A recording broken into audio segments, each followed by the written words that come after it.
तो आइए आज हम रिया की स्टोरी का यहाँ ज़िक्र करने वाले हैं। रिया एक बेहद ही खूबसूरत लड़की थी जिसकी शादी तय हो चुकी थी और जो कि 21 वर्ष की कुल कन्या थी। कहते हैं कि जलन में लोग आपके घर पर टोटका कर देते हैं, लेकिन क्या जलन में किसी दुल्हन के ऊपर टोटका करता हुआ आपने देखा है? रिया अपनी स्टडी कंप्लीट करके अपने घर पर आई हुई थी एंड रिया की फैमिली में यानी कि फैमिली मेंबर्स में एक लड़का उसको काफ़ी पसंद कर लेता है जिसका पैकेज काफ़ी अच्छा खासा होता है और रिया के पेरेंट्स उसके लिए शादी के लिए हाँ कर देते हैं। बट रिया इस चीज़ से भी थोड़ी एग्री नहीं थी क्योंकि उसे अपनी स्टडी कंप्लीट करनी थी। बट रिया सोचती है कि शायद अच्छा पैकेज है, क्यों ना मैं इस शादी के लिए हाँ कर दूं। तो रिया उस शादी के लिए हाँ कर देती है एंड उसके पेरेंट्स भी जैसे तैसे रिया की शादी करने के लिए तैयार हो जाते हैं। अब ये चीज़ देखकर रिया के जो रिलेटिव्स होते हैं यानी कि उसकी जो चाची होती हैं वो इतनी ज़्यादा जल जाती हैं कि मेरी बेटी तो इससे बड़ी है और अब इसकी शादी हो रही है जबकि मेरी बेटी की शादी अभी तक नहीं हुई।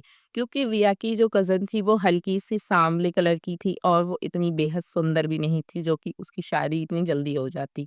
पर सुंदरता तो भगवान का रूप है जो किसी को मिलता है, किसी को नहीं मिलता। रिया की चाची इतनी ज़्यादा जल चुकी थी इस चीज़ को देखकर कि वो रिया की खुशी को बिल्कुल बर्दाश्त नहीं कर रही थी। रिया अपने हल्दी वाले दिन पार्लर तक जाती है एंड वहाँ से आती है लौटकर तो उसके साथ पता नहीं अजीब-अजीब घटनाएँ घट रही थीं। उसकी फैमिली सोच रही थी कि शायद रिया के साथ ये अजीब घटनाएँ इस वजह से घट रही हैं कि शायद रिया पार्लर तक गई थी या फिर रास्ते में से उसके बीच में कुछ ऐसी चीज़ें लग गईं, जो कि शायद नहीं लगनी चाहिए थीं।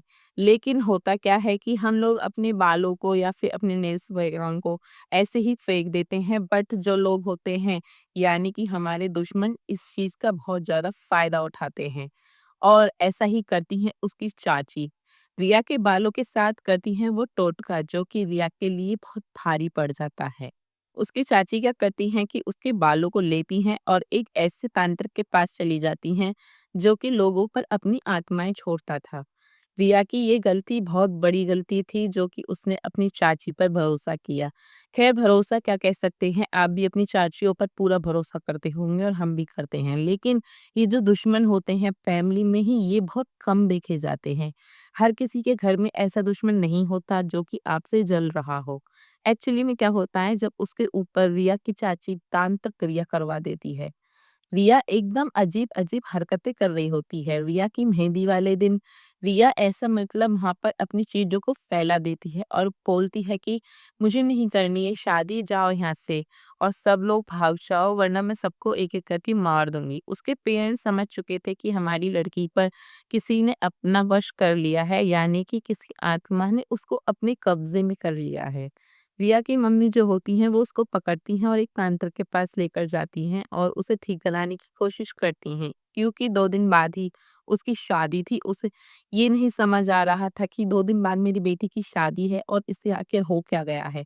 उनके पेरेंट्स कुछ नहीं समझ पा रहे थे और वो लड़के वालों को भी क्या बोलते अगर रिया ठीक नहीं होती कि क्या हुआ है आखिर रिया को। वो तांत्रिक बताता है कि तुम्हारी बेटी पर किसी ने कब्ज़ा कर लिया है और तुम्हारी बेटी के नाम की गुड़िया बना ली है।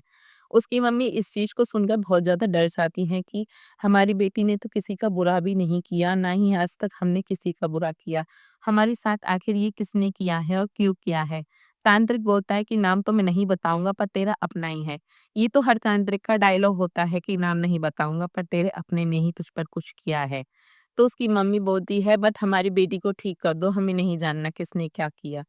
तांत्रिक अपनी क्रियाएँ स्टार्ट करता है और जैसे-तैसे रिया को ठीक करने की कोशिश करता है। वो उसे एक धागा देता है और बोलता है कि इस धागे को तुम जब तक नहीं खोलना जब तक तुम्हारी शादी ना हो जाए। क्योंकि वो धागा इसलिए दिया था क्योंकि रिया की शादी में ही अर्चना ने उसकी चाची को डलवानी थी ताकि उसकी शादी ना हो पाए। जैसे-तैसे वो शादी कंप्लीट हो जाती है और रिया की चाची का प्लान फ्लॉप हो जाता है। तो रिया ने जैसे हमें ये अपनी घटना बताई, उसे पता चल चुका था। आखिर फैमिली में पता ही चल जाता है कि किसने हम पर क्या किया है या फिर किसी ने हमारा नुकसान करने की कोशिश की है। तांत्रिक हल्की-फुल्की हिंट दे ही देते हैं कि तुम्हारे फैमिली में ही हैं, तुम्हारे बड़े हैं या छोटे हैं या फिर उन पर 2 बच्चे हैं। रिया और रिया की मम्मी समझ चुकी थी कि ये हमारी यानी कि उसकी देवरानी ने ही करा है और रिया की चाची ने ही करा है। इस चीज़ के बाद में रिया अपनी चाची से बहुत कम मतलब रखती है और अब रिया की शादी हो चुकी है और वो बहुत ही खुश है और रिया ने अपनी कहानी हमें यहाँ सुनाई और हमने उसकी कहानी आप लोगों के सामने सुनाई। अगर आपको रिया के साथ घटी हुई घटना पसंद आई है, तो चैनल को ज़रूर सब्सक्राइब करके जाएँ एंड कमेंट करके जाएँ कि आपके साथ भी कभी कुछ ऐसा घटा है या फिर आपकी फैमिली या फिर कोई आपसे जलने वाला आपका पड़ोसी हो, जिसने आपके साथ ऐसा किया हो और आपको पता चल गया हो कि हाँ, हमारे साथ करने वाला ये ही व्यक्ति है, तो हमें ज़रूर कमेंट करें या पर्सनल इंस्टाग्राम पर शेयर कर सकते हैं। और बाकी आप चैनल को सब्सक्राइब करके जाएँ एंड बेल आइकन बटन दबाना बिल्कुल भी ना भूलना।